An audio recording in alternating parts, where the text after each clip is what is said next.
যাবা এবাৰ আহি যাবা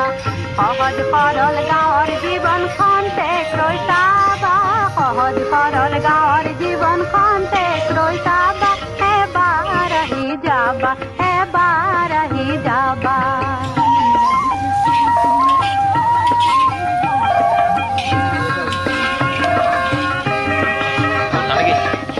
বাহনৰ সুযোগ নাই আউহতীয়া আমাৰ ঠাই বাট বোলোতে হয়তো বন্ধু আনে দুখেই পাবা বাট বোলোতে হয়তো বন্ধু আনে দুখেই পাবা